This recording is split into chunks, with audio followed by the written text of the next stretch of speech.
भी भजन करते हो, हम भी भजन करते हैं, आप भी भोजन करते हो, हम भी भोजन करते हैं। और निवेदन है, जिनको भगवान बनने का शौक हो उनको भगवान बनाओ। हमें इंसान है और हमें इंसान रहने दो, हमें इंसान बने, हमें भजन करने दो, अपना स्मरण करने दो। भक्ति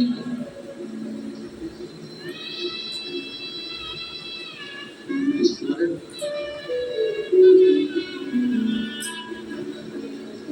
व्यासपीठ से बात कही थी,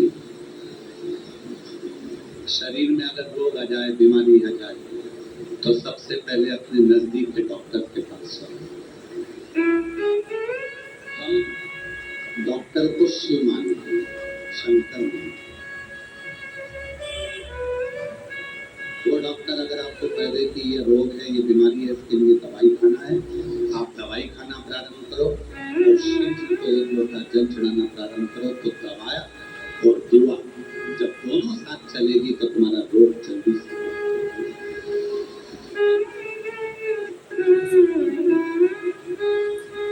शिव को रिझाने के लिए आडंबर ना करें, शिव को रिझाने के लिए दिखावा ना करें, और शिव को रिझाने के लिए ना तो व्यर्थ का खर्च करे और ना व्यर्थ की चर्चा, ना खर्चा करना है ना चर्चा करना। और खाओ, 30 साल हो गए शिव महापुराण की कथा को वाचते वाचते।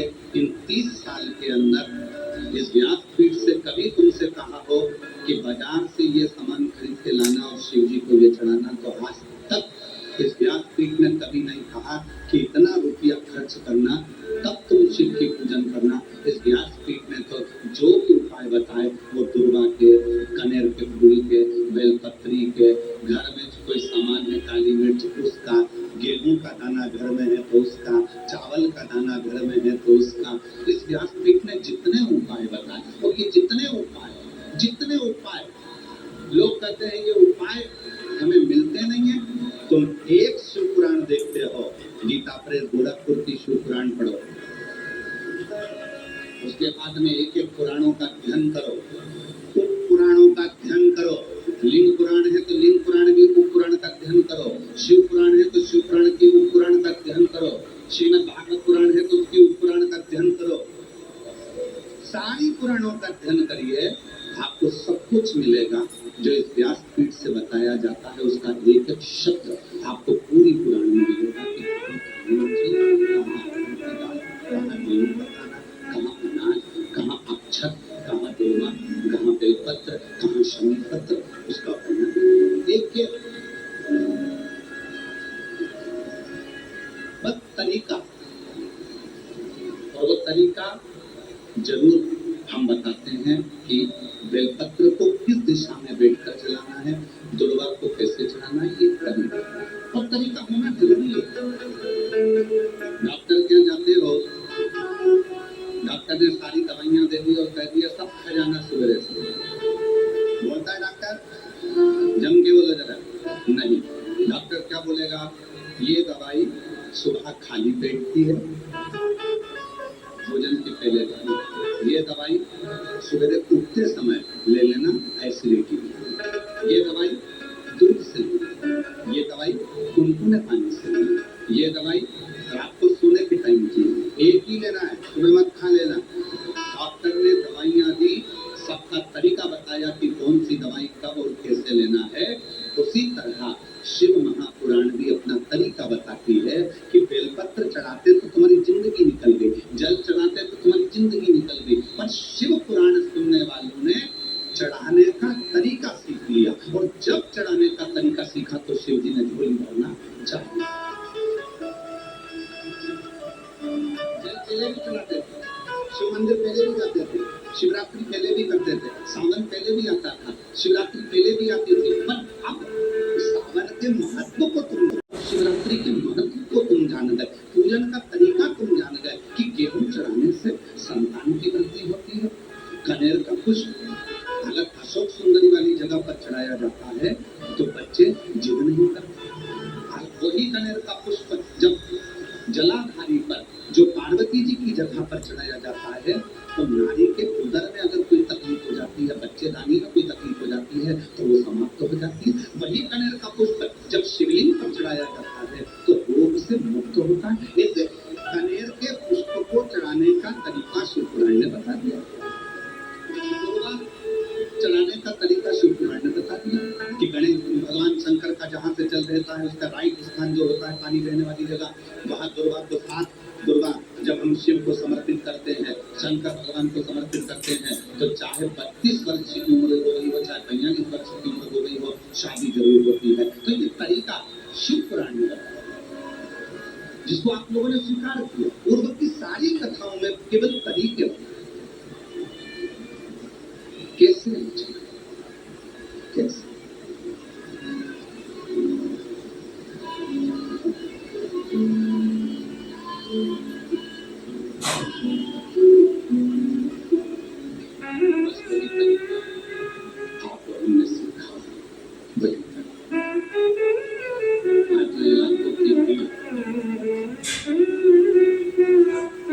रात को 11 बजे से लेकर 10 बजे रात्रि से जो भीड़ बढ़ना प्रारंभ हुई, बता रहे हैं कि पूरे रोडों पर छाता लगा लगा कर भक्त बैठे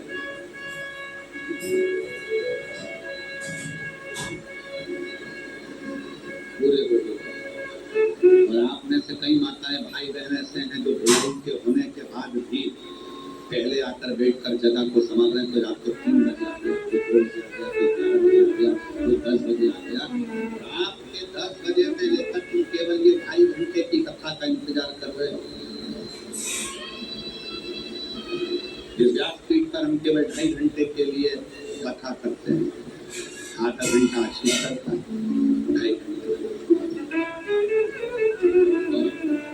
शिवा वाला बाबा इस कथा को नहीं बोलता। शिवा वाले बाबा की इतनी सामर्थ्यता नहीं है कि प्रदीप मिश्रा इस कथा को वाचे। ये शिव पुराण वाचने के लिए स्वयं देवती को महादेव व्यासपीठ पर और कथा करवाने वाला भी कोई दूसरा नहीं होता। अगर गोलवंश समिति को दया सिंह जी को भोलेनाथ जी ने आगे रखा है तो बाबा ने स्वयं शिव के रूप में किसी न किसी रूप में आकर दया सिंह जी पर कृपा कर करके भी ये शिव पुराण तुम्हें सावन के महीने में गोलवंश समिति को ये शिव की कृपा से शिव किसी रूप में आकर इनके ऊपर करुणा कर देते हैं और कहते हैं कि ये कथा करो। और कथा सुनने वाले आप नहीं हो। जितने शिव भक्त छाता लगाकर बैठे हैं, जितने शिव भक्त रोडों पर बैठे हैं, कीचड़ में बैठे हैं, पेड़ों पर टंगे हुए हैं, वृक्षों के ऊपर बैठे हुए हैं, कोई कहीं कहीं बैठे हुए हैं, पंडाल में बैठे हैं, चैनल के माध्यम से आस्था चैनल पर कथा सुन रहे हैं, फेसबुक यूट्यूब पर कथा सुन रहे हैं, जितने भी कथा सुन रहे हैं, कथा आप नहीं सुन रहे। आपका कोई पुराना रिश्ता मेरे भोलेनाथ जी से है जो भोले बाबा आपको बुलाकर कथा सुन रहे हैं।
एक कथा करते अगर आप लोग श्रवण करेंगे और अपने जीवन में उतारे तो एक बड़ी सुंदर कथा। लोग कहते हैं शिव वाला बाबा या ये बाबा या वो बाबा। बाबा नहीं, ये व्यासपीठ करते हैं, शिव करते हैं, इंसान। एक गांव में एक सेठ जी रहते थे, पन्ना लाल सेठ। क्या नाम था? जानते हो? पन्नालाल सेठ। निकलते थे तो लोग उनको नमस्कार करते थे, प्रणाम करते थे। पन्नालाल सेठ जी प्रणाम, नमस्कार, नमन, नमस्ते, कोई सलाम करता, कोई नमन करता, कोई नमस्कार करता, कोई प्रणाम करता। पन्नालाल सेठ मुंडे हिला देते, नीचे मुख कर बोलते, मैं बोल दूंगा। एक कोई मिला तो पन्नालाल सेठ से का प्रणाम, नमस्कार, सलाम। पन्नालाल सेठ बोलते धीरे से, मैं बोल दूंगा। फिर किसी ने प्रणाम करा तो उन्होंने फिर कहा, मैं बोल दूंगा। फिर किसी ने प्रणाम करा तो फिर कह दिया, मैं बोल दूंगा। घर जाकर मैं बोल दूंगा। मुनि एक दिन हाथ चल रहा और मुनि ने कहा, सेठ जी एक बात समझ में नहीं आती, कोई तुमको सलाम करता है, प्रणाम करता है, नमस्कार करता है और तुम सिर झुकाकर मुस्कुराकर धीरे से बोल देते हो, मैं घर जाकर बोलूंगा।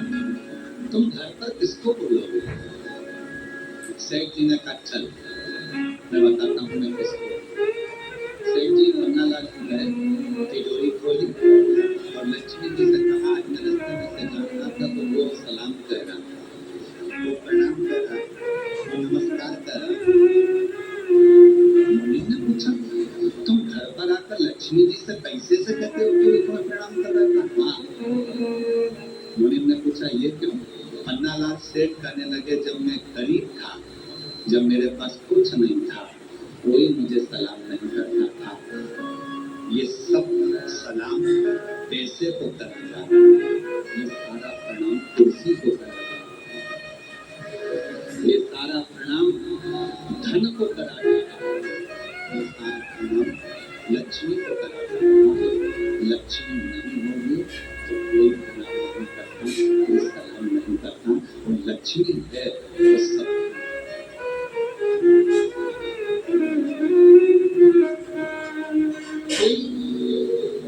बहुत बड़ी कुर्सी पर बैठ गया, कोई बहुत बड़ा अधिकारी बन गया, बहुत बड़ी कुर्सी पर बैठ गया, उसके अंदर कभी ये बात नहीं आना चाहिए कि लोग मुझे सलाम करता है। तुझे नहीं, तू जिस कुर्सी पर बैठा है सलाम उसको करता जाना है, प्रणाम उसको, नमन उसको करा। जिस दिन रिटायर होगा, अपनी कुर्सी से उतरेगा, उस दिन तेरा सिग्नेचर भी उस ऑफिस में काम नहीं आएगा।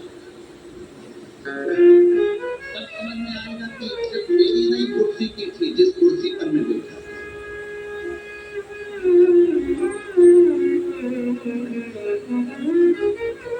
कुर्सी की इज्जत नहीं है, इज्जत तुम्हारी नहीं, इज्जत उस कुर्सी की है जिस कुर्सी पर तुम बैठे,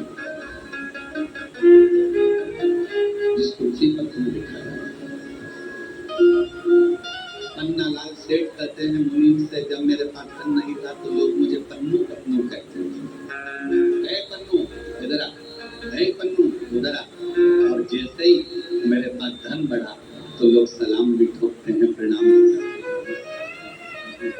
ये प्रणाम इसलिए पन्नालाल सेठ कहते हैं, धीरे से सिर झुकाकर मैं घर जाके बोल दूंगा, मैं घर जाकर बोल दूंगा। मेरी चीजियों, बस ये स्वभाव तुम्हारे अंदर जिस दिन आ जाएगा, समझ लेना कि दुनिया के सबसे बड़े संत, साधु, सन्यासी, तपस्वी और एक श्रेष्ठ व्यक्ति आप बन गए। लोग हमें, हमारे बेटों को, हमारी कुर्सी को, हमारे पद को, हमारी प्रतिष्ठा को, हमारे धन को, हमारी दौलत को नमन करते हैं।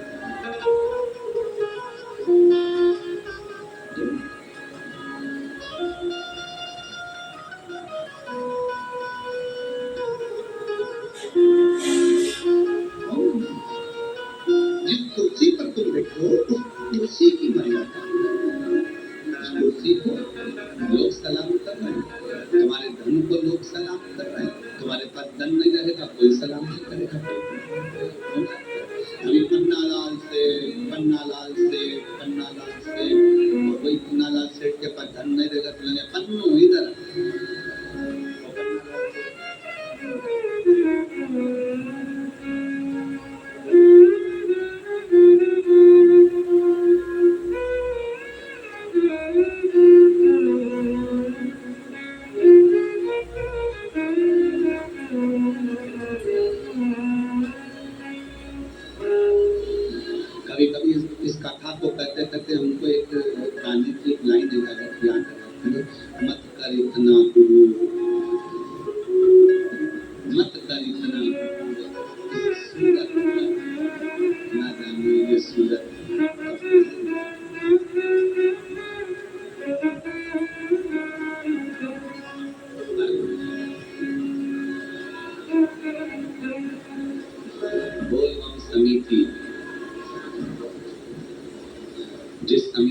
बच्चा बच्चा, जिस समिति का एक एक व्यक्ति, जिस व्यक्ति का एक एक समिति का कार्यकर्ता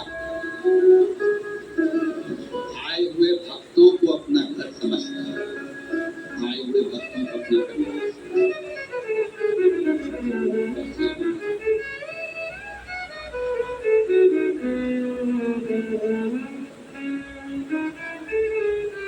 जब कोई हमसे कहता है हम ऐसी कथा कराएंगे कि लोग देख चले जाएंगे।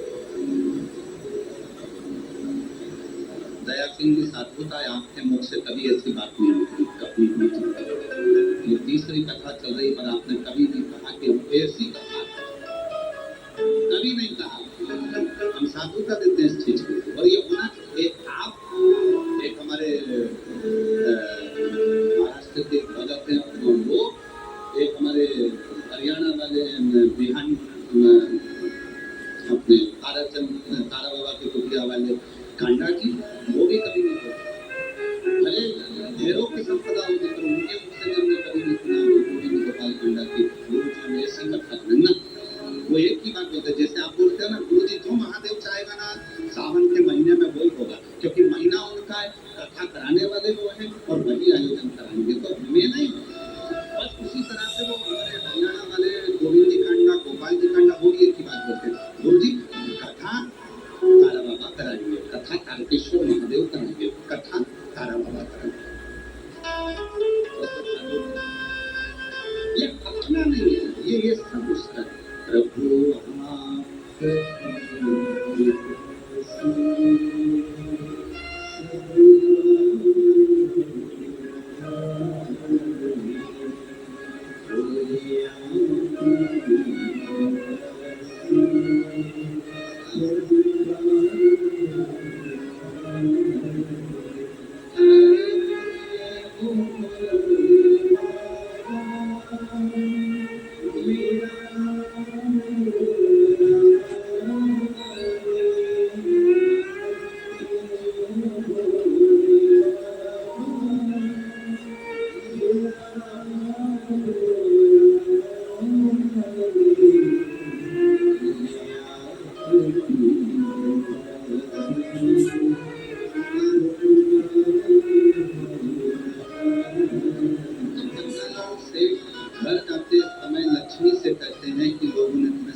ऊंचे पद पर बैठने वाले, चाहे अधिकारी हो, चाहे राजनेता, सत्ताधारी, वैभवपति, कोई भी हो, वो अपनी कुर्सी पर जाकर कहो कि ये सलाम तुम्हें करना है, ये प्रणाम तुम्हें करना है, ये नमस्कार तुम्हें करना है।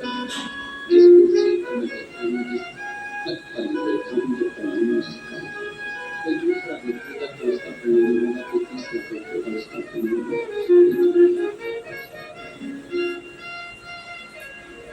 और निवेदन है कि अपने अंदर तो कोई हमें अगर नमस्कार भी करता, पहले तो हम उनसे पाँव भी नहीं छुआते, हम हमारे, क्योंकि तुम सब मेरी बहनें, अब हमारी बहन होने के बाद, हमारी बहनी होने के बाद में, आप हमारी बहन होने के बाद में हमारे चरण छुओ अपने भाई के लिए, मैं ठीक नहीं लगता, इसलिए मेरी जीजी हूँ। और पुरुष, ये जितने भी पुरुष बेटे सब मेरी जीजा हैं, मेरा फर्ज बनता है कि मैं तुम्हें प्रणाम करूं, क्योंकि हमने कन्यादान करा है, तुम्हारा पांव पूजा है, तो सिर और पांव दोनों खुश है। मेरी बहनें मुझे चरण ना छुए, मेरे जीजा मेरे चरण ना छुए, कोई चरण ना छुए, क्योंकि तुम मेरी बेटियां, मेरी बहनें, मेरी जीजियां, मेरी माँ हो, और हम आपसे चरण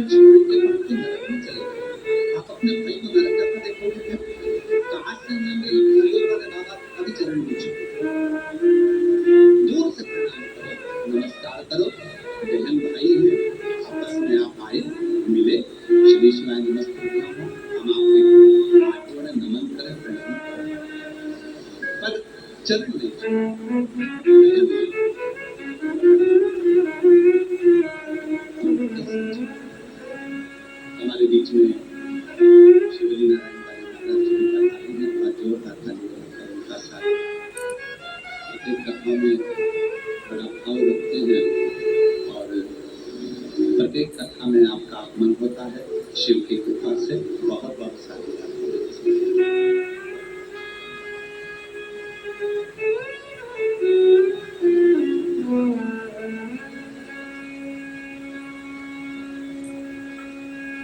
प्रणाम करो मेरे शिव की, प्रणाम करो मेरे भोलेनाथ,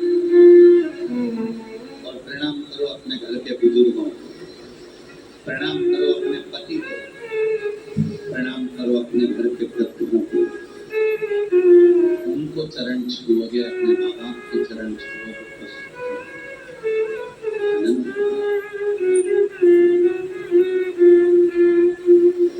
जिस प्रदोष की कावड़ पूरा सीहोर, मध्य प्रदेश सीहोर में लोग जिस कावड़ का दर्शन करने के लिए, मात्र कावड़ के वो 2 लोटों का दर्शन करने के लिए, उस छड़ी का दर्शन करने के लिए लोग कावड़ भरने के लिए कुबेरेश्वर धाम पहुंचते हैं। अभी 23 से कल का दिन बीच है, और तो लोग कावड़ भरने सुबह 9 बजे मसीलन के तट से कुबेरेश्वर धाम तक आएंगे केवल कलश का दर्शन करने के लिए और जल भरने के लिए, क्योंकि प्रदोष की कावड़ सीहोर की जो भराती है उसको कामना कावड़ कहा जाता है। भगवान उसकी कामना को पूर्ण करते हैं। प्रदोष का दिन था, कावड़ का जल भरने के लिए मैं दानव आ गया, और मैं दानव ने जैसे ही कुएं के अंदर से जल निकाल रहा था, मैं दानव के मस्तक का पसीना उस मेंढक पर पड़ गया। मेंढक पर पड़ते से ही उस कन्या ने अवतार ले लिया, कन्या ने अवतार लिया, वो रोने लगी। तो मैं दानव के कोई बच्चे नहीं थे, उसने उस कन्या को निकाल लिया, अपनी बेटी के रूप में रखा, और उसका नाम मंदोदरी हो गया, जिसका विवाह लंकापति रावण से हुआ। मंदोदरी हो गया। वो मंदोदरी, मैं दानव की पुत्री मंदोदरी। आप देखो, पूरे चरित्र को उठाकर देखिएगा, पूरी रामचरितमानस को उठाकर देखिएगा, पूरी रामचरितमानस को उठाकर देखिए। मंदोदरी हमेशा अपने पति को समझाती रही, हमेशा अपने ज्ञान देती रही, लंकापति रावण को समझाती, देश को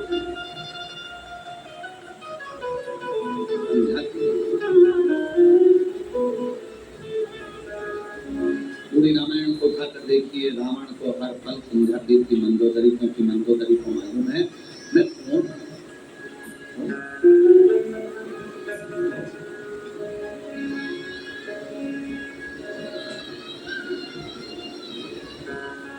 मैं दानव ने मंदोदरी से विवाह, मैं दानव ने मंदोदरी का विवाह लंकापति रावण से, रावण कहते हैं जितना रावण शिव की साधना करता था, जितना रावण शंकर की आराधना करता था, जितना रावण शिव की साधना में डूबा रहता था, उससे 4 गुना ज्यादा शिव की साधना में मंदोदरी डूबी रहती थी।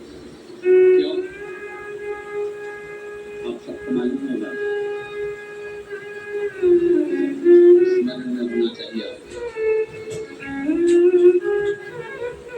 पूरी लंका तहस नहस हो गई थी, केवल एक मंदोदरी ऐसी थी जिसके शिव भक्ति के कारण में पूरी लंका वापिस वैसी की वैसी हो गई थी।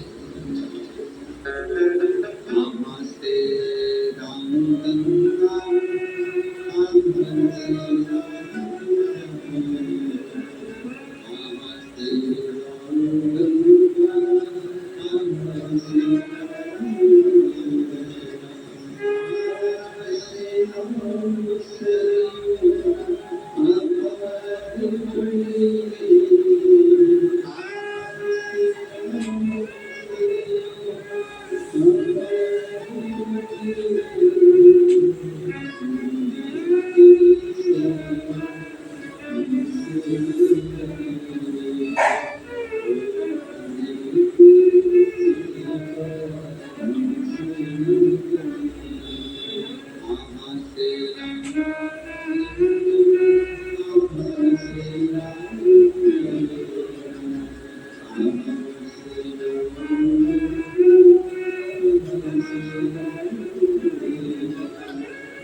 इसीलिए यीशु महापुराण की कथा कहती है आशीर्वाद दो तरह का,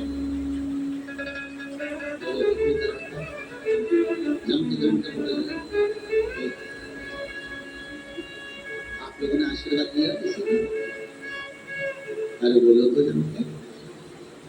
आशीर्वाद दो तरह का होता है।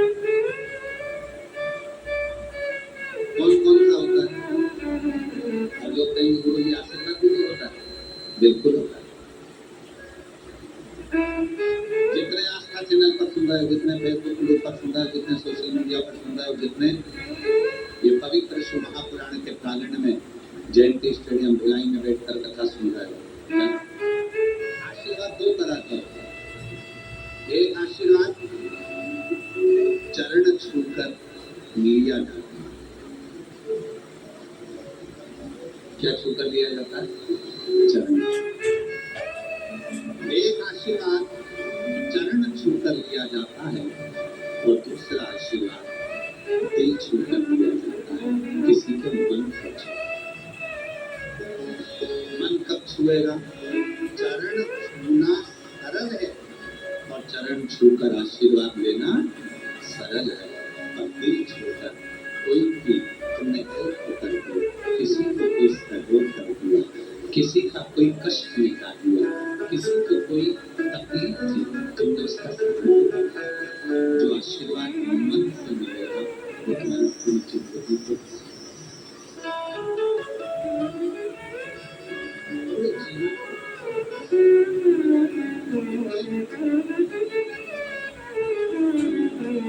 छुओ, कभी अपने हृदय को छुओ। माता पिता के चरण छूने से ज्यादा जरूरी है माता पिता के हृदय को छूना।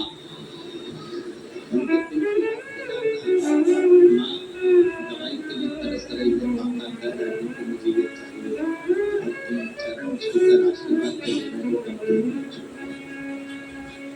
एक भाई हाथ लेकर खड़ा हुआ है, वो तुम्हारे चरण छू रहा है, तुम आशीर्वाद भी दे रहे हो, पर उस भाई ने मन में सोचा है कि आज मेरा बड़ा भैया, उसके पास बहुत कुछ है, तो मुझे थोड़ी सी हेल्प कर देगा।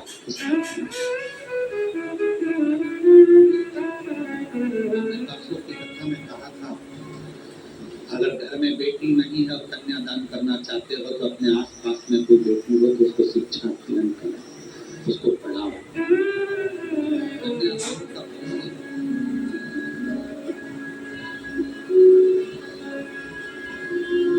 आशीर्वाद दो तरह का होता है, चरण छूकर लिया जाता है, दूसरा दिल छूकर लिया जाता है। चरण छूकर मिला वो अपनी जगह पर है, पर किसी का दिल पराया दर्द जो अपनाए उसे इंसान कहते हैं, किसी के पाप जो आए उसे। ये भारत की संस्कृति का स्वयं खा लेना सुकृति है, छुड़ा कर खा लेना विकृति है, और बांट कर खाना ये मेरे भारत देश की संस्कृति है। ये मेरे भारत देश की संस्कृति है। जो मिला वो दिया, जो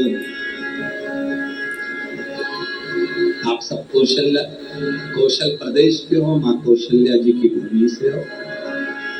माँ कौशल्या जी के जन्म विवाह कर आई। कौशल्या जी ने एक फल दशरथ जी को दिया,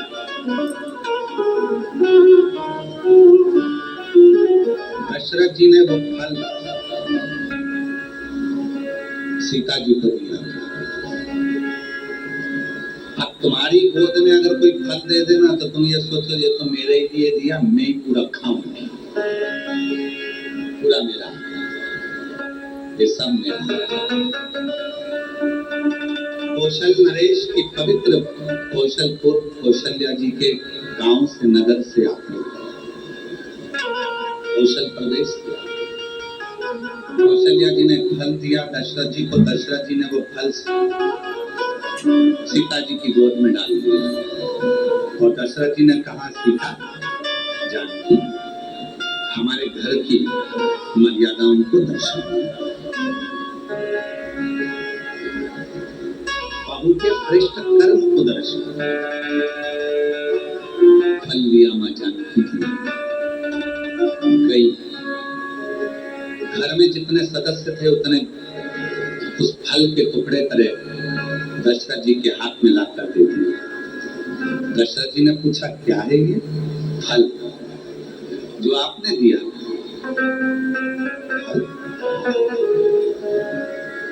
दशरथ जी ने आशीर्वाद दिया, आज मुझे अच्छा लगा। इसी को भारत देश की संस्कृति कहते हैं, जो बांट कर खाओ। जो फल तुमको दिया था वो फल तुमने बांट कर सबको देने का प्रयास करना, ये श्रेष्ठ है।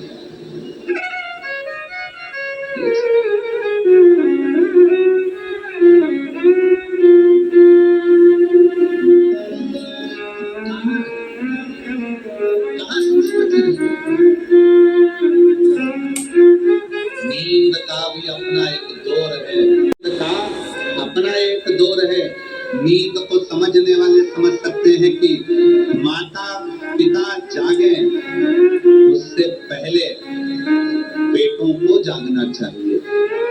माँ आप जागे उससे पहले बेटे को जागना चाहिए। माँ जागे उससे पहले बेटी को जागना चाहिए। गुरु जागे उससे पहले शिष्य को जागना चाहिए।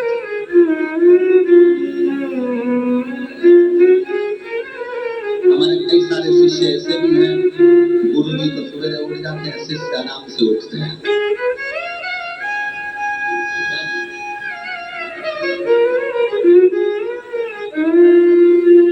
गुरु जागे उससे पहले शिष्य को जागना चाहिए। बाप जागे उससे पहले बेटे को जागना चाहिए। माँ जागे उससे पहले बेटी को जागना चाहिए। और सास ससुर जागे उससे पहले बहू को जागना चाहिए। और अब नियम दूसरा हो गया, बेटा सोता है, बाप जागता है, बेटी सोती है, माँ जागती है, शिष्य सोते हैं, गुरु जागता है, और बहू सोती है, सास ससुर।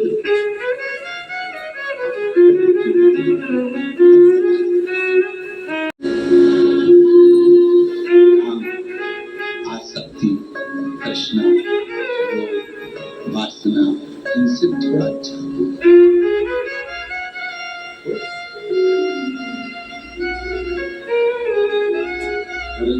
नहीं चाहिए दिल नहीं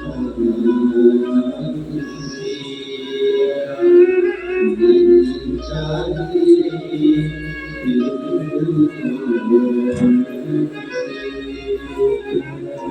सदा नारायण सदा नारायण जमाना नहीं चाहिए निर्दुखान किसी का नहीं चाहिए निर्दुखान किसी का सदा नारायण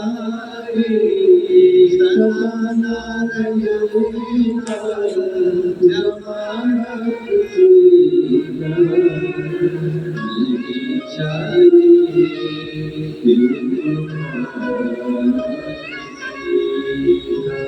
नहीं चाहिए। अच्छी कुर्सी मिले उसका सदुपयोग करो, अच्छा पद मिले उसका सदुपयोग करो, अच्छी प्रतिष्ठा मिले उसका सदुपयोग करो, अच्छा वैभव मिले उसका सदुपयोग करो, अच्छा धन मिले उसका सदुपयोग करो। एक दिन कुर्सी, पद, प्रतिष्ठा, यश, धन, वैभव एक दिन ऐसा आता है कि फिर उससे उतरना जाना पड़ता है, फिर उस क्रम में आना पड़ता है। उसका प्रयोग कर लो, सही प्रयोग, सही समय। अभी अपने सिग्नेचर से काम हो रहा है तो सिग्नेचर का सदुपयोग करो। किसी गरीबड़े का, किसी अनाथ का, किसी को शिक्षा की, किसी को चिकित्सा की जरूरत है, किसी को आपके एक सिग्नेचर की जरूरत है जिससे उसकी जिंदगी बच सकती है। प्रयोग करो। एक समय ऐसा आएगा वो सिग्नेचर सिग्नेचर तुम्हारे ऑफिस में तुम्हारे ही नहीं चल पाएगा। सदुपयोग करो। एक समय ऐसा आएगा कि तुम्हारे घर में तुम्हारा ही पैसा तुम खुद खर्च नहीं कर पाओगे। हॉस्पिटल में पड़े होगे और दूसरे निर्णय ले रहे होंगे इनको वेंटिलेटर पर कितने दिन रखना है, रखे कि नहीं रखे। ज्यादा वेंटिलेटर पर रखेंगे तो ज्यादा हॉस्पिटल का खर्चा बढ़ जाएगा। जिसने कमाया उसी का पैसा उसमें नहीं लगा पाओगे, वो खुद नहीं लगा पाएगा। इसलिए अपने धन का भी सदुपयोग खुद करो और तुम्हारे शरीर का भी सदुपयोग खुद करो। रोज प्रतिदिन अपने शरीर का भी सदुपयोग करो, योगा करो, प्राणायाम करो प्रतिदिन। ये शरीर बड़ी मुश्किल से मिला है, ये ऐसे ही नहीं कमाना। उसके साथ में थोड़ा बन सकता है तो परमार्थ का काम करो। अपने को भगवान ने अच्छी शिक्षा दी है, 4-5 बच्चों को इकट्ठा करो अपने मोहल्ले के, उन बच्चों को शिक्षा देन कराओ, पढ़ाना सिखाओ। किसी को चिकित्सा की जरूरत है, कोई ले जाने वाला हॉस्पिटल नहीं है, हाथ पकड़कर उसको हॉस्पिटल लेकर जाओ। और फिर निवेदन करेंगे, तुम्हारा बुखार आएगा तो कोई भी हाथ पकड़ लेगा, चक्कर आएगा तो कोई भी हाथ पकड़ लेगा, पर जब समय का पूरा चक्कर आता है तो कोई हाथ पकड़ने वाला नहीं मिलता है। सदुपयोग करो, समय का सदुपयोग करो, शरीर का सदुपयोग करो, वैभव का सदुपयोग करो, धन का सदुपयोग करो। और कई लोग तो ऐसे हैं कि अपने भूमि का भी सदुपयोग नहीं कर पाते। कई लोग कथा सुनने वाले अगर किसी की दुकान के सामने जाकर बैठ जाएं, किसी के होटले पर जाकर बैठ जाएं, कोई कथा सुनने वाला किसी के होटले पर जाकर बैठ जाए तो लोग नाराज हो जाते हैं, मेरे होटले पर बैठा, दूसरे दिन वो लाएगा पानी डाल देगा, यहाँ कोई बैठने कहीं नहीं, होटले पर नहीं बैठने देते। तो विचार करिएगा, जो होटले पर बैठने नहीं दिए हैं तो वही एक दिन मर के भूत प्रेत बन जाते हैं और उनका फिर होटला बन जाता है। महाराज जी कहते थे इनका होटला बना तो बड़े प्रेत जीवात्माएं घूम रही है, क्योंकि किसी को बैठने नहीं दी, कभी किसी को पानी नहीं दिया, कभी किसी को भोजन नहीं दिया, उसका होटला बन गया। तुम जाना रोड के किनारे पे बहुत सारे होटले बने दिखेंगे जिसपे होटलों पर लोग धूप बत्ती लगा रहे होंगे। इन्होंने कभी जिंदगी में किसी को बैठने नहीं दिया तो इनका होटला बन गया।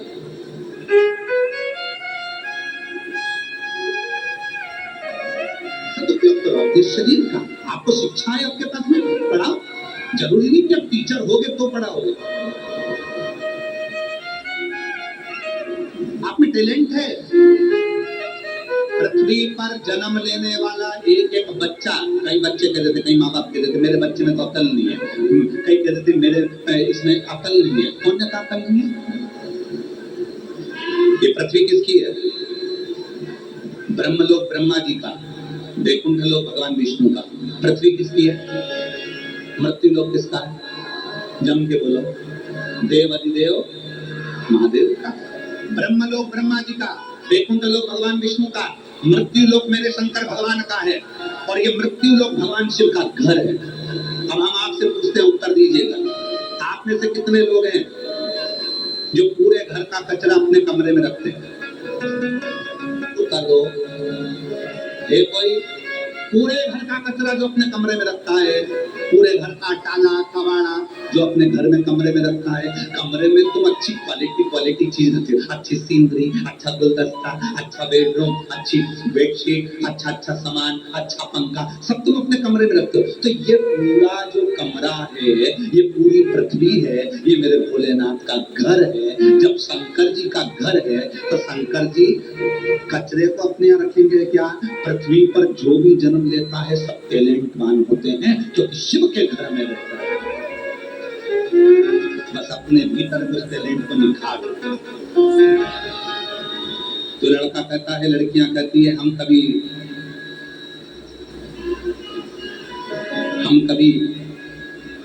नीट क्लियर कर सकते, हम सीए बन सकते, क्यों नहीं? किसने कहा नहीं बन सकते? हमसे लोग कहते हैं कि तुम्हारी बुद्धि नहीं है। अरे बहुत है, जितनी है उतनी कम नहीं है। पढ़ो, रात दिन करो, खूब पढ़ाई करो, खूब पढ़ाई करो, कौन बना सकता? और नहीं चाहिए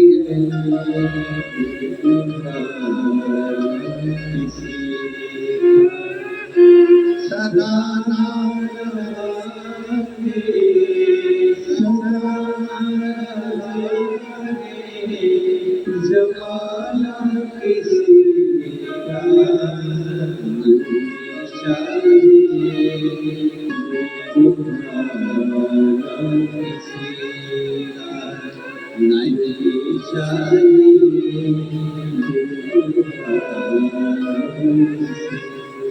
अपने भीतर से कहना।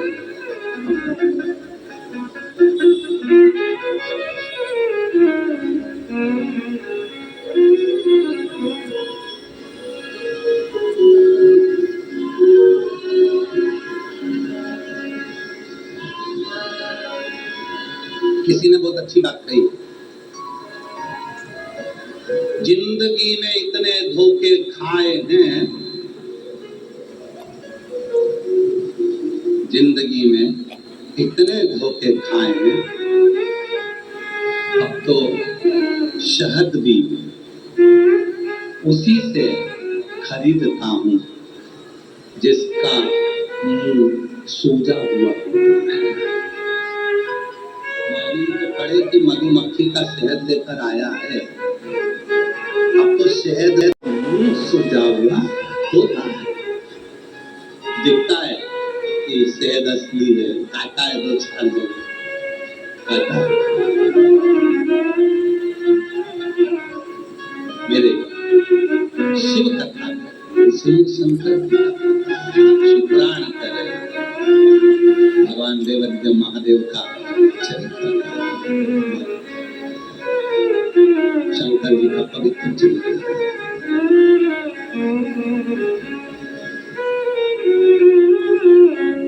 शिव की साधना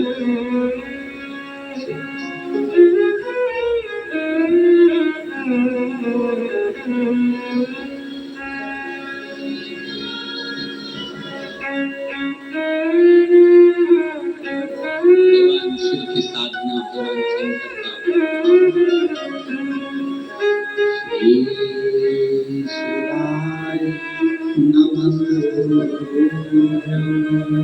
श्री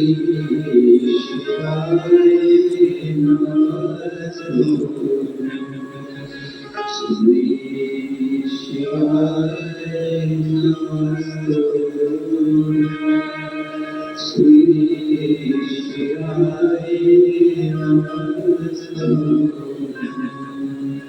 मंदोदरी शिव की साधना कर।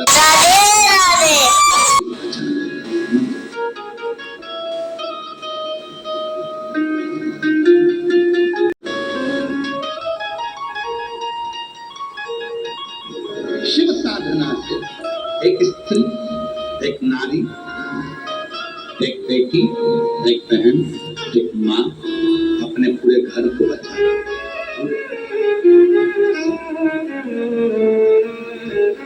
पूरे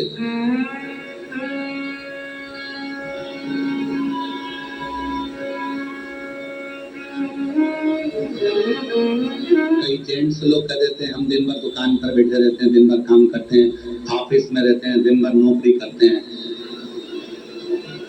घर पर आते हैं पत्नी पर चिड़चिड़ करते हैं।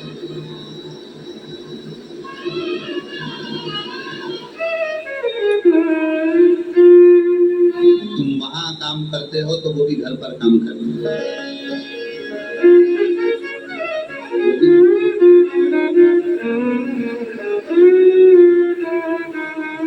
ये विचार नहीं आना चाहिए कि केवल मैं कर रहा हूं और तुम बैठी हो ना। गाड़ी के दो चक्के हैं और दोनों चक्के पर गाड़ी चलती है, दोनों चक्के। कभी ये विचार अपने भीतर मत लाओ, अहंता मैं कर रहा हूं, मैं करा रहा हूं।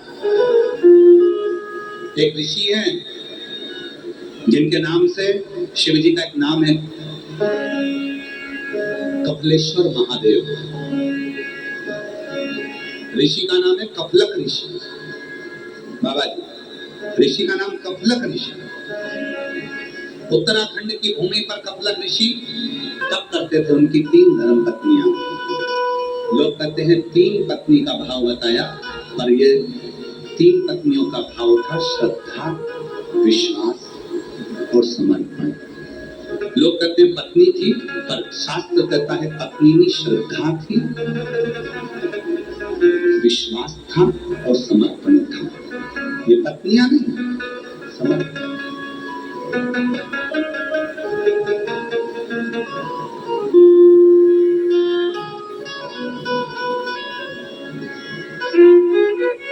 ये समर्पण है।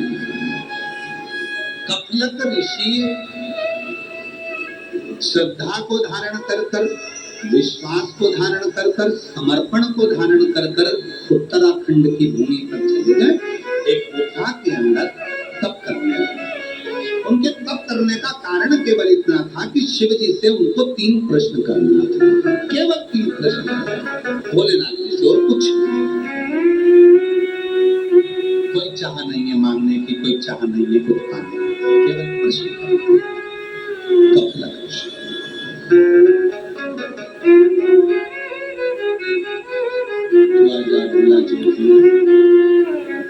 शिव से केवल 3 प्रश्न।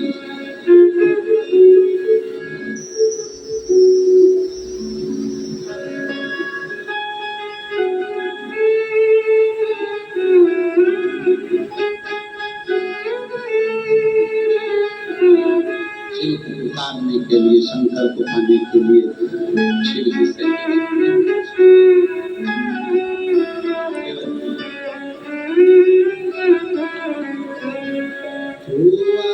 भोला जो मिया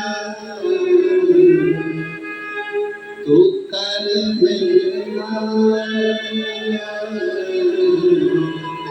तू आजा भोले जो मिया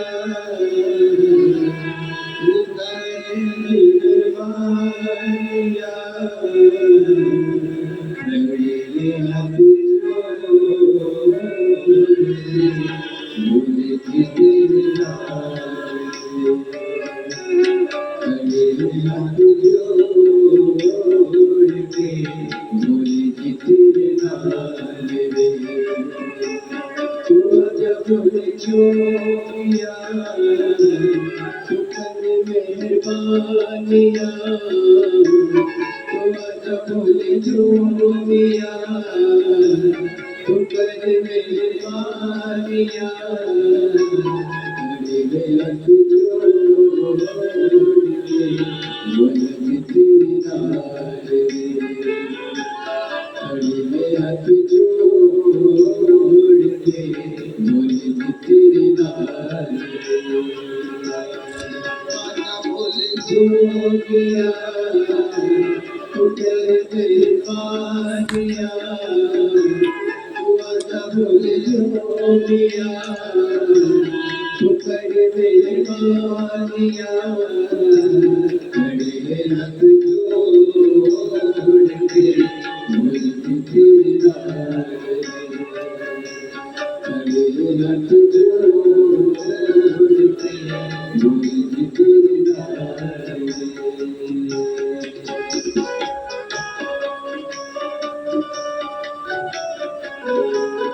झूला भंडारी सुनना तुम्हारी। तो तूने ये विचार के कहा ये पुकार के, वो तूने ये विचार के कहा ये पुकार के, खड़े हाथ जोड़ के बोले कि तेरे नाम में, खड़े हाथ जोड़ के बोले कि तेरे नाम में। तू आजा बोले जो किया तू कर मेहरबानिया, तू आजा बोले जो किया तू कर मेहरबानिया, खड़े हाथ जोड़ के बोले कि तेरे नाम सदत ओ खुदा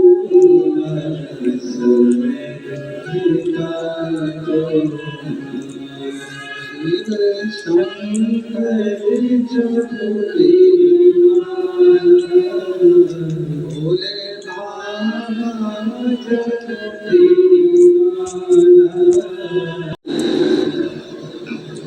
सुंदर कफलक विषय बाबा का उत्तराखंड की भूमि पर बैठकर एक कंदरा में बैठकर तप और तप करके प्राप्त करना है शिव को। शिव से कुछ प्रश्न है, केवल वही करना है, वो कुछ नहीं करना। मुझे कुछ चाहिए नहीं, कुछ नहीं चाहिए, केवल शिव से प्रश्न करना और कुछ नहीं। और जीवन में बहुत सुंदर प्रसंग है महाराज, अगर मौका लगे अपने जीवन काल में, अगर जब मौका लगे और कभी ऐसा योग बन जाए कि विश्वनाथ भगवान शिव गोवर्धनी त्रिकालदर्शी कैलाशी विनाशी भगवान शंकर तुम्हारे सामने आ जाए, तो उससे मांगना कुछ मत, कुछ मत मांगना, बस इतना जरूर कहना कि आने में इतनी देर क्यों कर, क्यों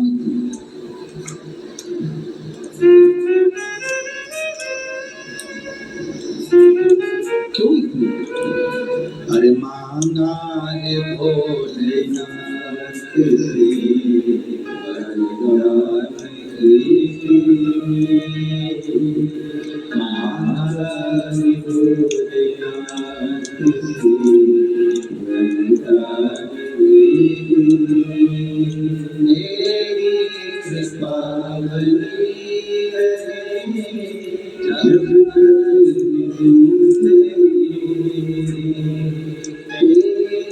कृपा बनी रहे जब तक हमारी भोलेनाथ से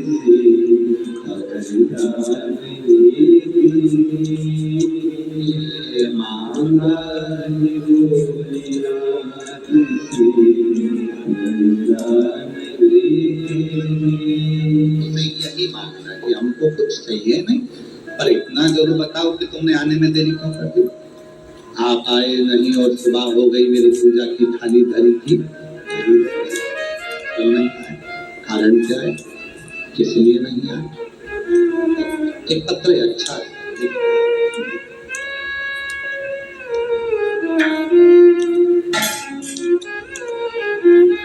जब वो मिले उससे कहा गया, अच्छा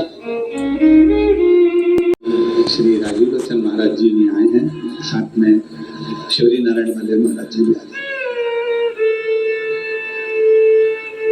एक बार जोरदार ताली बजाएं माननीय यशस्वी मुख्यमंत्री जी छत्तीसगढ़ शासन से, वो हमारे बीच में पधारे हैं और बड़े सरल सहज माननीय प्रधानमंत्री जी श्री नरेंद्र भाई मोदी जी के साथ में गृह मंत्री श्री अमित शाह जी के साथ में कदम से कदम मिलाकर छत्तीसगढ़ की कमान को पूर्ण रूप से संभाले हुए। एक बार जोरदार ताली बजाकर साधु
जोरदार ताली बजाएं।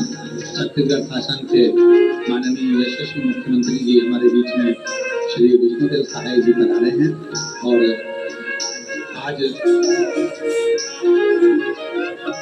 निवेदन करता हूँ माननीय मुख्यमंत्री जी से कि अपने 2 शब्द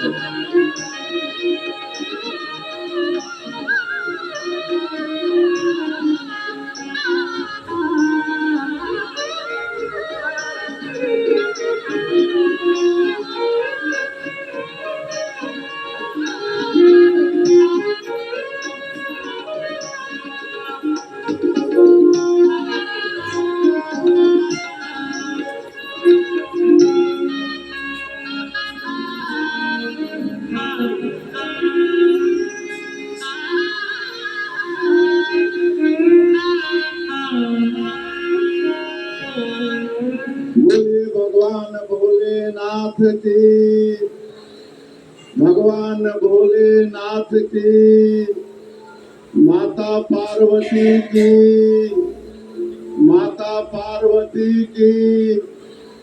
हर हर महादेव, हर हर महादेव। बड़ा सौभाग्य का विषय है कि माता कौशल्या की जन्मभूमि, प्रभु श्री राम का ननिहाल छत्तीसगढ़ और ये इस्पात नगरी भिलाई की पावन भूमि में आयोजित शिव महापुराण कथा की अविरल धारा विगत 7 दिनों से यहाँ प्रवाहित हो रही है। मैं सबसे पहले व्यासपीठ को नमन करता हूँ और व्यासपीठ पर विराजमान सुप्रसिद्ध कथावाचक पंडित श्री प्रदीप मिश्रा जी, उनके चरणों में भी नमन करता हूँ। आज बड़ा सौभाग्य का विषय है कि आज शिव महापुराण कथा का ये समापन मेला है और अंत में आप सब लोगों का फिर से अभिनंदन स्वागत करते हुए व्यासपीठ को नमन करते हुए बाबा भोलेनाथ का आशीर्वाद हमेशा छत्तीसगढ़ के ऊपर में बना रहे, छत्तीसगढ़ में खुशहाली हो। मैं पूज्य कथावाचक श्री प्रदीप मिश्रा जी के चरणों में फिर से नमन करते हुए और इस भव्य आयोजन के लिए फिर से एक बार दया सिंह और उनकी पूरी टीम को भिलाई वासियों का बहुत बहुत धन्यवाद करते हुए अपनी बात समाप्त करता हूँ। बोले बाबा भोलेनाथ की, माता पार्वती की, हर हर महादेव। बहुत बहुत साधुवाद माननीय छत्तीसगढ़ शासन के मुख्यमंत्री जी श्री विष्णुदेव सहाय जिन्होंने सुंदर उद्बोधन में छत्तीसगढ़ शासन के कार्य का भी जनमानस को वर्णन किया। कहाँ कहाँ कैसे शिवलिंग विराजमान है उनका वर्णन किया, जननी शक्ति के रूप में विराजमान है उनका वर्णन किया, और जो तीर्थ यात्रा जाती है मुख्यमंत्री तीर्थ यात्रा योजना के अंतर्गत उसका वर्णन किया। साथ में मैं पुनः छत्तीसगढ़ शासन के माननीय यशस्वी मुख्यमंत्री जी को साधुता दूं कि आज जो छत्तीसगढ़ में जो ऊर्जा दिख रही है और छत्तीसगढ़ जो उन्नति की ओर बढ़ता हुआ नजर आ रहा है, विकास की ओर, उसमें आपकी बहुत सुंदर भागीदारी है। एक बार जोरदार ताली बजाकर सुंदर साझेदारी। ऐसा ही छत्तीसगढ़ हमारा विकसित हो, विकास करे, आगे बढ़े और छत्तीसगढ़ में शिक्षा, चिकित्सा, ये सब जनमानस के अंतर्गत अच्छे से प्राप्त हो, यही कामना करते। हर हर और तेरी कृपा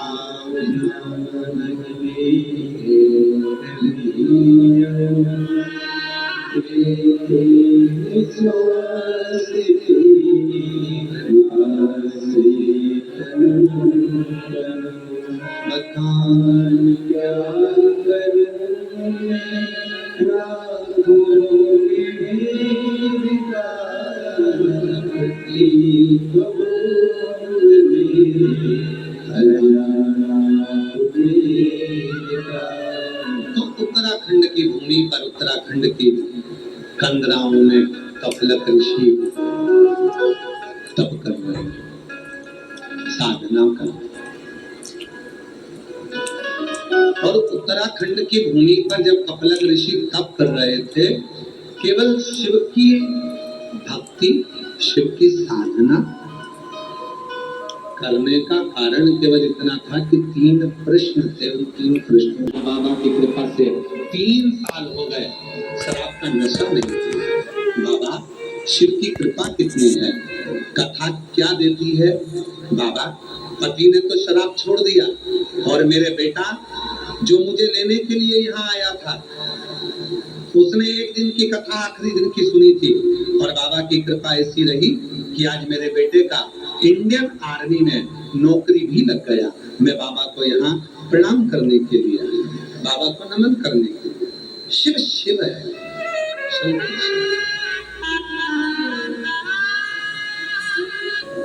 आप आज विराम की कथा श्रवण करने के लिए आए, कथा को सुनने के लिए आए।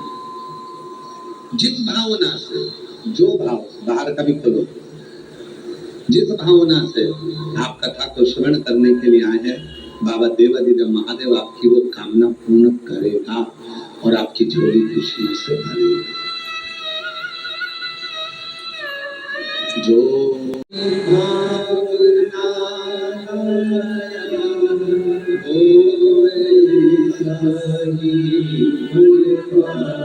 बोलो बोलो सब बोलो। नहीं खाए उसे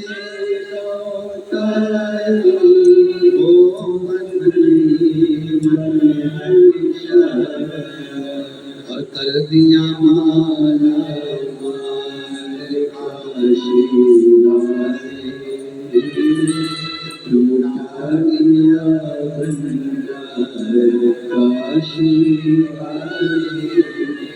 लुटा दिया भंडार काशी वाली, लुटाया भंडार काशी वाली।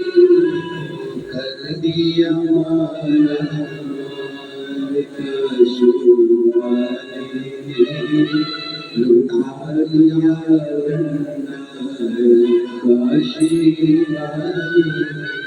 जिस कामना से आए वो कामना आपकी सफल है।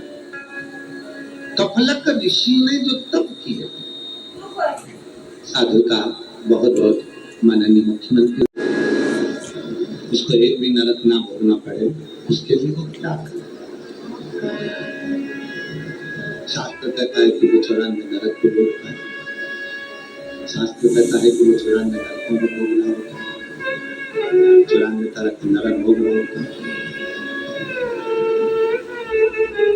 वो मनुष्य, वो जीव जब प्राण छोड़कर जाए, प्राण छूटे, जब वो प्राण छोड़कर जाए तो उसको एक भी नरक ना भोगना पड़े, उसको एक भी नरक ना भोगना पड़े। क्या करा जाए? भगवान ओगरदानी मुस्कुराए और मुस्कुराकर उन्होंने उत्तर दिया। हमने एक बार पहले भी कहा था कि कोई प्रश्न हो जिंदगी का, कोई प्रश्न हो, उसका उत्तर हमेशा मुस्कुरा के ही देना चाहिए। दुनिया की आधी चिंता का हल है आपके चेहरे की मुस्कुराहट, आपके चेहरे की प्रसन्नता।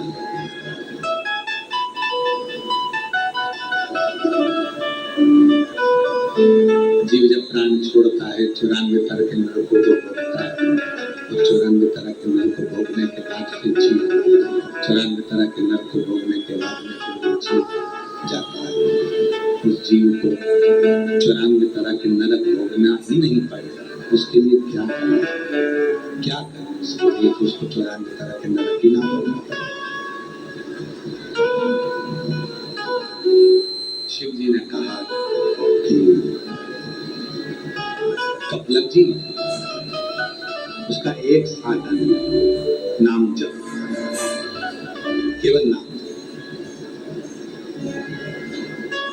चाहे तुम राम नाम जप लो, चाहे तुम कृष्ण नाम जप लो, चाहे तुम शिव नाम जप लो, तुम्हारी मर्जी पड़े जो जपो। पर यदि नरक से छूटना है, नरक से यदि छूटना है तो भगवान के मंत्र जाप करना ही पड़ेगा। अब कई लोगों ने भेद बता दिया कि स्त्रियां ओम नमः शिवाय नहीं बोल सकती, उनको नमः शिवाय बोलना चाहिए। फिर किसी ने कहा कि नमः शिवाय बोलना चाहिए, कोई कहे ओम नमः शिवाय बोलना चाहिए, कोई कहे ये बोलना चाहिए, कोई कहे पुरुष को ये बोलना चाहिए, कोई कहे ये बोलना चाहिए, कोई कहे वो बोलना चाहिए। सब अलग अलग तरह का बताए कि ये करो वो करो। शिव महापुराण सीधा सीधा कर दी, कुछ ना करो, अगर तुमसे ना बने तो श्री शिवाय नमस्ते, श्री शिवाय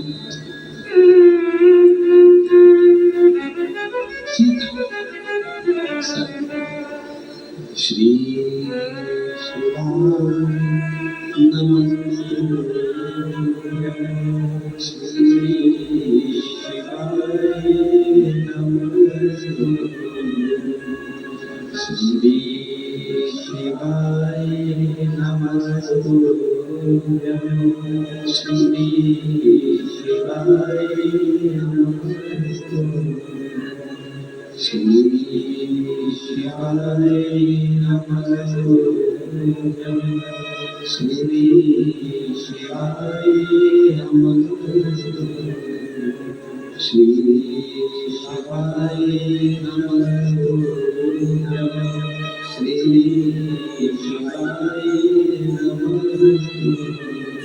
कपलक ऋषि से कहा कि जाकर केवल मंत्र जाप करो, नाम जाप करो, नाम कीर्तन करो, नाम आराधना करो, मंत्र जाप करो, नाम स्मरण करोगे, नाम जप करो, नाम कीर्तन करोगे, नाम जप करोगे तो नरक में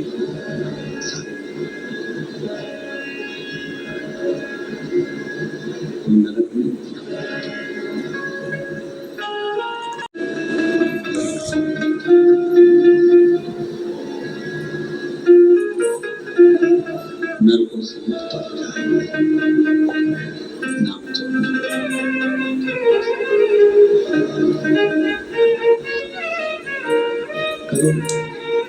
करो नाम और महादेव चरणों में महादेव चरणों में स्वीकार कीजिए सबका किया मेरा उद्धार कीजिए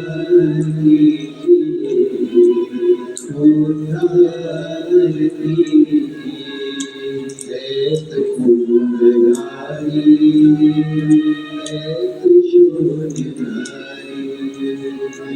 त्रिपुरारी कपिलक ऋषि ने नरकों के कथन को ऋषि नरकों के कथन को कहते हैं। मंत्र जाप नाम जाप की महत्वता बताई है कि नाम जाप नाम जप करने पर सारे नरकों से छुटा जा सकता है, सारे नरकों से मुक्त हो जा सकता है। ठीक कहा। ठीक। मेरा एक प्रश्न और है, क्या तो का मेरा दूसरा प्रश्न कि हम पुनरपि जननम पुनरपि मरणम फिर जन्म फिर मरण फिर जन्म फिर मरण इधर फिर जन्म फिर मरण फिर जन्म फिर मरण बार बार जन्म बार बार मृत्यु से हम पुनरपि जननम पुनरपि मरणम की प्रपंच से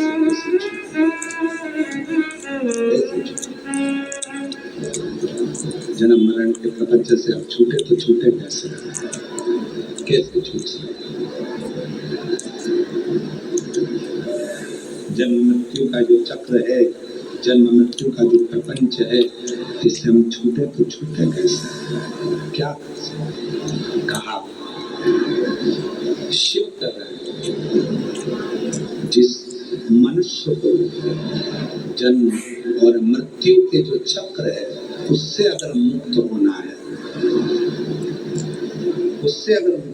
जन्म और मृत्यु के चक्र से, तो गले में रुद्राक्ष हो, मस्तक पर भस्म हो और मुख पर शिव का नाम।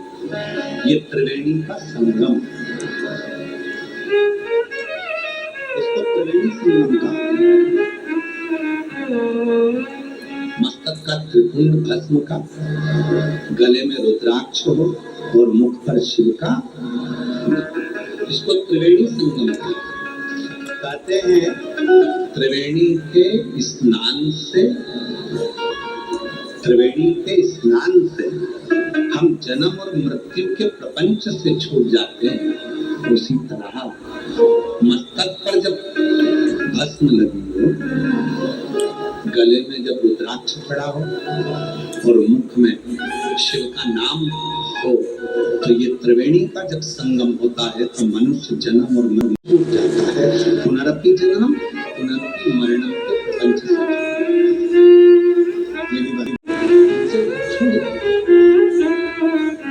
तीसरा प्रश्न, यदि संसार में जन्म लिया है तो उसको धन भी चाहिए, दौलत भी चाहिए।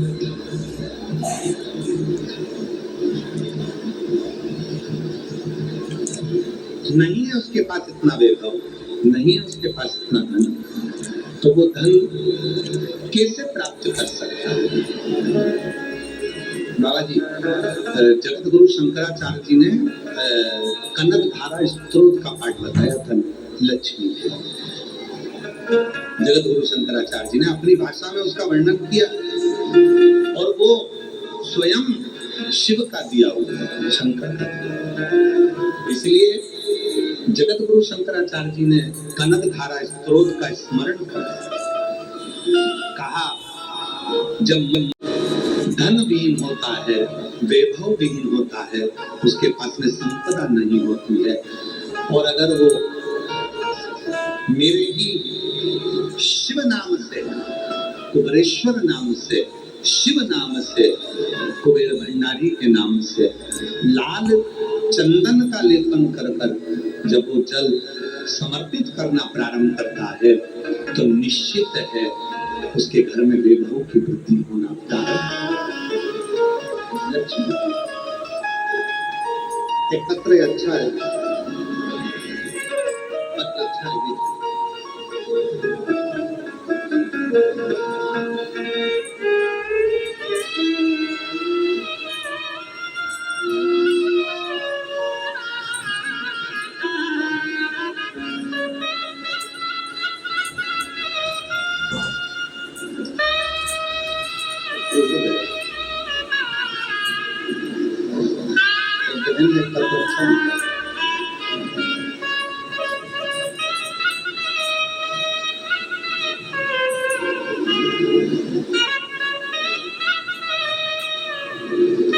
देखिए, 100 रुपए का पानी का पाउच, हमने 100 रुपए का पानी का पाउच लिया और पानी का पाउच लेकर, पानी की बोतल लेकर हमने लोगों को पानी 100 रुपए का पिलाया।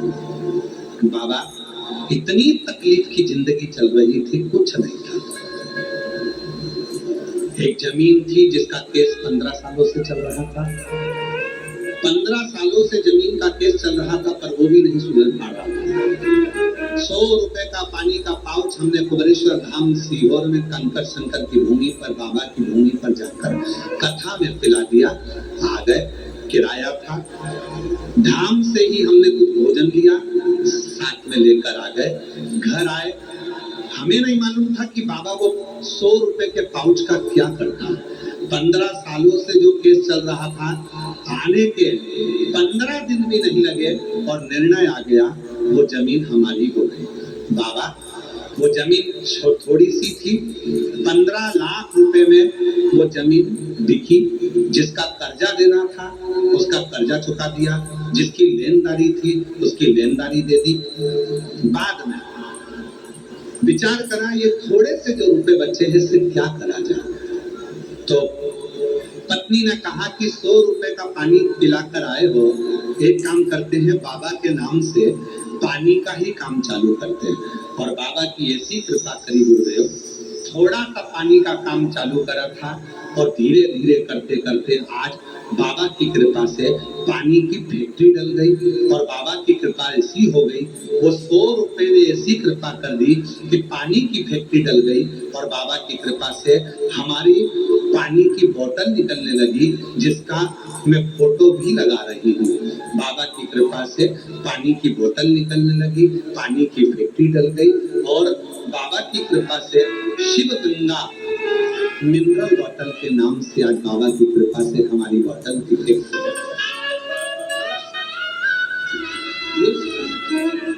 एक लाइन लिखी है गुरुजी, आप कहते हो कि जो कथा सुनने के लिए आए हैं उनका मुख अगर झूठा कराया है तो बाबा 3 महीने में देता है।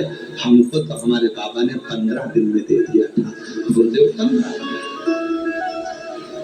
शिव पानी की फैक्ट्री चल रही है, लाइसेंस भी पानी की फैक्ट्री का मिल गया, सब कुछ हो गया। मैं बाबा को अपना लाइसेंस भी लगा रही हूँ कि शिव जी ने कितनी कृपा करी है, शिव ने कितनी करुणा करी कि बाबा की कृपा से सब कुछ दे दिया।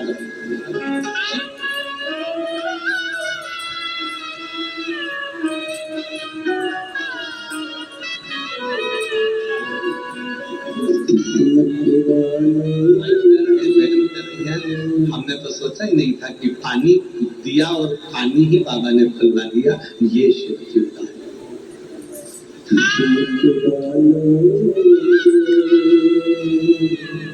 मिलता है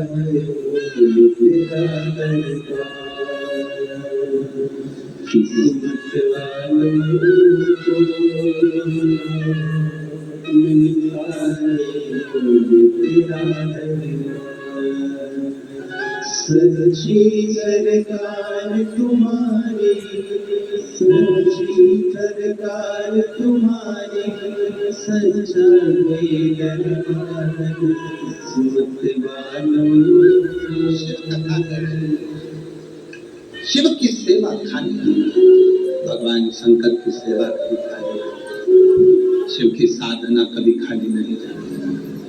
करो, 7 दिन मिले थे जो तुमको प्राप्त हुए थे। उन 7 दिन में आपने कितनी सेवा करी, कितना भजन करा, कितना कीर्तन करा, उसका फल तुमने भोलेना तुमको कपलक ऋषि को दर्शन देकर भगवान शिव वहीं रहे और कपिलेश्वर महादेव के नाम से उत्तराखंड में आज भी शिव जी विराजमान। उन कपिलेश्वर महादेव तो बंधनों से मुक्त कर, बंधनों से। आगे वर्णन आया है 12 ज्योतिर्लिंग का। तुमरुका जी चंचला देवी को सोमनाथ जी का वर्णन करते हैं। चंद्र को काया का रोग हो जाता है, उस रोग से मुक्त करते हैं। फिर वर्णन आता है मल्लिकार्जुन का, जहाँ भगवान शिव और पार्वती स्वयं जाकर षडानंद कार्तिकेय जी को दर्शन देते हैं।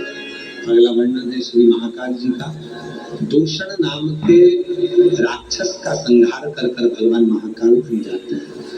फिर वर्णन है ओंकारेश्वर का, विंध्य नामक पर्वत को दर्शन देकर बाबा ओंकार बन जाते हैं। केदारनाथ जी का वर्णन आया, नर नारायण को दर्शन दिया श्री भगवान कृष्णेश्वर महादेव। ऐसे 12 ज्योतिर्लिंग का स्मरण कराया। शिव कथा करती है चंचला देवी का पति उसी समय पर प्रेत योनि से मुक्त हो।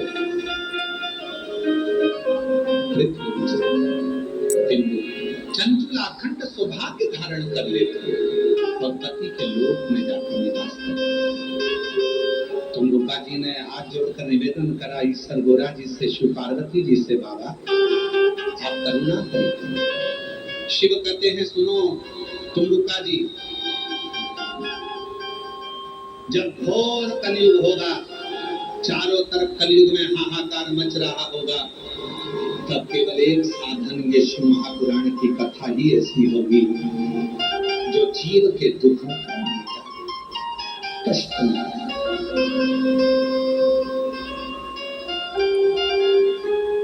रामचरितमानस जीना सिखाती है, श्रीमद् भागवत कथा मरना सिखाती है, मृत्यु के सिखाती।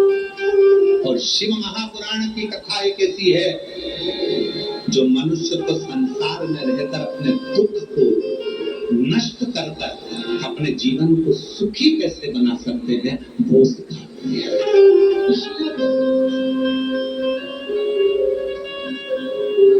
भगवान देवादिदेव महादेव कहते हैं सुनो तुमरुका जी, संसार सागर में जो शिव महापुराण की कथा इस पवित्र आनंद के साथ में श्रवण करेगा, जहाँ बैठकर वो कथा का रसत्व ग्रहण करेगा, मैं स्वयं उसके दरवाजे पर पहुंचकर उसको खुशियां प्रदान करूंगा। दुनिया के लोग शिव पुराण सुनने के लिए आएंगे, जो शिव पुराण की कथा को श्रवण करने के लिए आएगा, शिव कहते हैं उसके पीछे पीछे चलता चलता उसके दरवाजे पर पहुंचकर उसकी झोली खुशी से भरूंगा। ये पवित्र कथा, ये पवित्र कथा बाबा देवादिदेव महादेव की कृपा से देवादिदेव महादेव ने एक बेलपत्र शिव बोलबम सेवा समिति के द्वारा अध्यक्ष श्री दया शंकर जी द्वारा ये पवित्र कथा का दिव्य आयोजन आयोजित भाव से जल वृष्टि होती रही। आप लोग छाता लगाकर 5 पंडाल, छत्तीसगढ़ के इतिहास की सबसे दिव्य और भव्य कथा है, जिसमें 5 पंडाल, एक पंडाल 100 बाई 650 का, 100 बाई 650 का, 100 बाई 650 का, 100 बाई 650 का, 100 बाई 650 का। अगर इन पंडालों को सीधा खड़ा कर दिया जाए तो 2.5 से 3 किलोमीटर की लंबाई हो जाती है। 2-3 किलोमीटर इतने पंडालों में भक्त भरे हैं, रोडों पर लोग बैठे हैं, ग्राउंड में जहाँ जगह मिल गई वहां लोगों ने बैठकर इस कथा का तत्व ग्रहण करा। बैठे रहो, अभी बैठे रहो, तत्व श्रवण किया भाव से। ये कथा विराम की ओर जा रही है। 5 बार आप और हम भगवान शंकर से प्रार्थना करेंगे, श्री शिवाय नमस्तुभ्यं बोलकर आप अपने मन की बात कहना। यहाँ से जाने से पहले शिव जी को अपने मन का भाव करो। जितने भी शिव भक्त यहाँ आए हैं, जाते समय एक श्री शिवाय नमस्तुभ्यम का स्टिकर लेकर जाना, अपने घर के दरवाजे पर जरूर लगाना। अगर कोई बुरी खबर लेकर भी हमारे घर के दरवाजे पर आएगा, वो श्री शिवाय नमस्तुभ्यम पढ़ लेगा और हम अंदर से दरवाजा खोलेंगे, जब हम उसके मुख का दर्शन करेंगे तो निश्चित है वो बुरी खबर नहीं रहेगी, अच्छी खबर हो जाएगी, अच्छी खबर। अपने अपने दरवाजे पर श्री शिवाय नमस्तुभ्यम लिखो, गाड़ियों पर श्री शिवाय नमस्तुभ्यम लिखो, स्मरण श्री शिवाय नमस्तुभ्यम रहे। जाते जाते जिस वाहन से जा रहे हो उस पे भी श्री शिवाय नमस्तुभ्यम का स्टिकर लगा दो। बाबा के धाम से, बाबा की कृपा से हम बैठे 5 बार साथ में श्री शिवाय नमस्तुभ्यम का स्मरण करेंगे। बाबा को मौन होकर अपने दिल की बात कहना, प्रार्थना करना, बाबा हमारी झोली खुशियों से भर देना, जो दुख है तकलीफ उसको मिटा देना। फिर ऐसी कृपा करना मेरा पत्र व्यासपीठ तक पहुंचे, मेरी झोली खुशियों से भर देना। सब साथ में बोलेंगे, प्रार्थना करेंगे।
भाव कर जाना, विनय कर जाना, निवेदन कर जाना।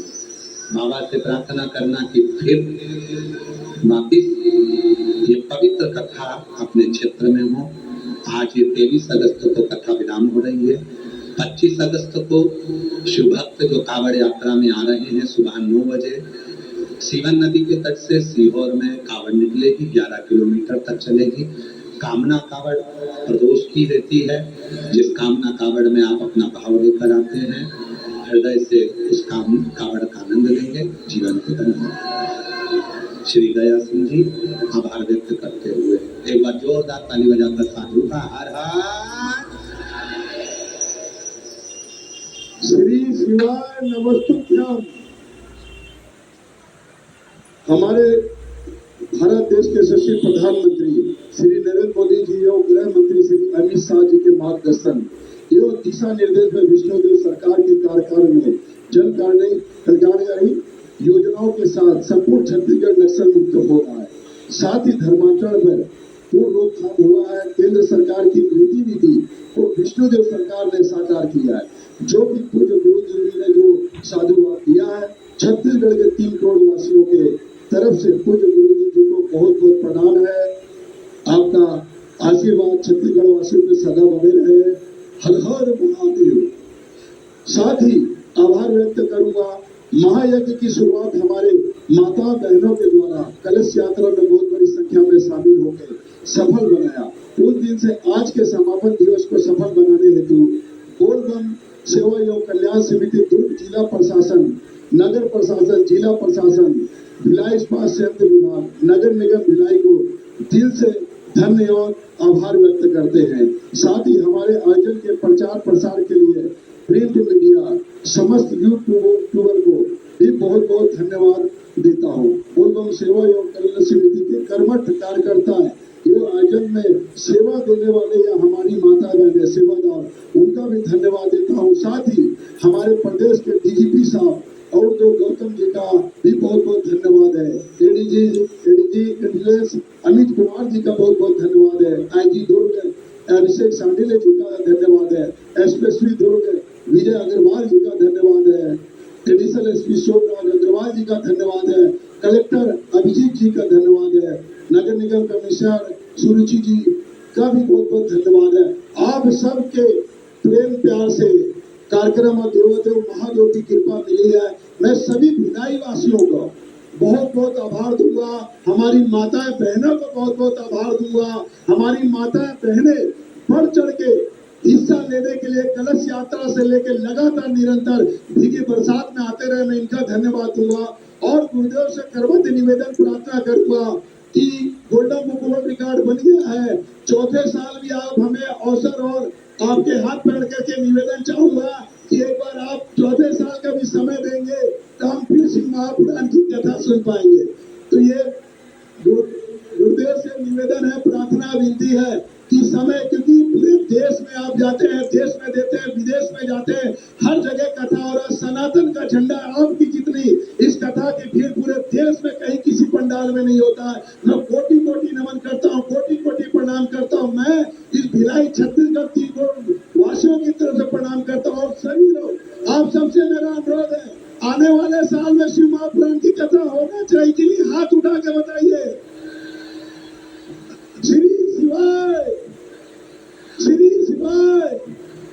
तो मैं आप सब की तरफ से, मेरी माता बहनों की तरफ से मेरा भी अनुरोध है, प्रार्थना विनती गुरुजी कि समय एक निकालिएगा एक छोटे अनुज के लिए, अपने शिष्य के लिए, अपने बालक के लिए, जिस रूप में मुझे देखते हो, मेरा करवत निवेदन प्रार्थना है कि चौथे वर्ष भी मुझे समय दे। बस इन्हीं अंतराल में अपनी बातों को विराम देता हूँ। जय हिंद, जय भारत, जय छत्तीसगढ़। श्री शिवाय, नमस्तुभ्यम। आभार व्यक्त करने बुलाया था कि घाटा करने बुलाया था? साधुता है, आप सबका भाव है, बाबा देवादिदेव महादेव बुलाएगा तो मैं वापिस आऊंगा। शिव कृपा बनी रहे और सावधानी से आप लोग आरती करेंगे, सावधानी से ही अपने अपने गंतव्य की ओर जाएंगे। मेरी जीजियों, रक्षाबंधन की बहुत बधाई आप लोगों को और साधुता। मैं छत्तीसगढ़ की किसी भी एक बहन से राखी बनवाऊंगा तो पूरी छत्तीसगढ़ की जीजियों की तरफ से राखी बन जाएगा। मैं भाभी जी आप आ जाओ, तीनों भैया गण से आ जाओ, कोई भी एक बेटी आ जाओ या बहन आ जाओ, कोई भी आ जाओ।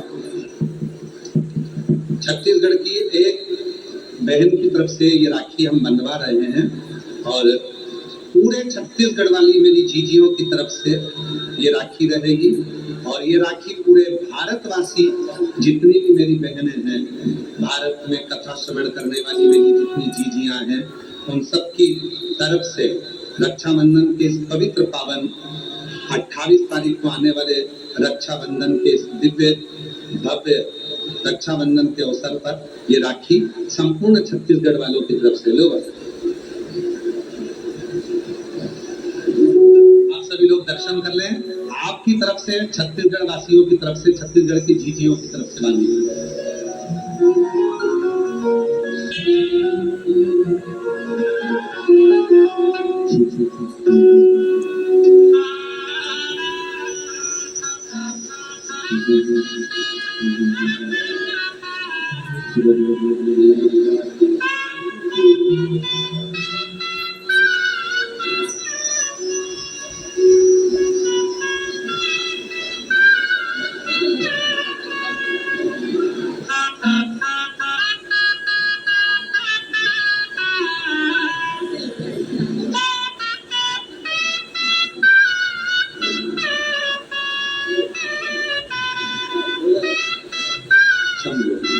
आरती का क्रम और दिव्य आरती के क्रम में आप लोग सब सम्मिलित होंगे। भाव के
सभी सखियारी जो कोई न गावे, बोले जो कोई न गावे,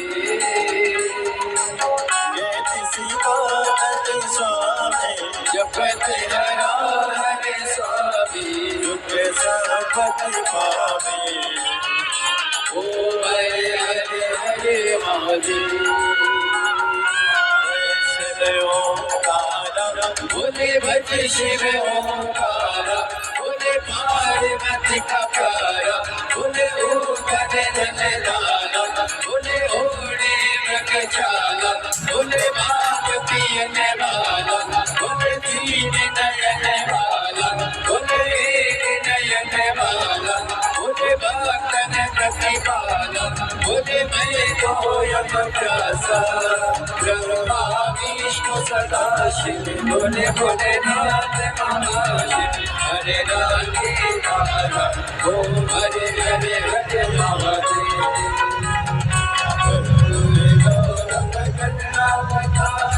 संसार साधन तुझे सदा वसंत ज्ञान भवानी श्री बोल बम की नारा है, बाबा एक सहारा है, बोल कमरिया बोल बम बोल बम बोल बम।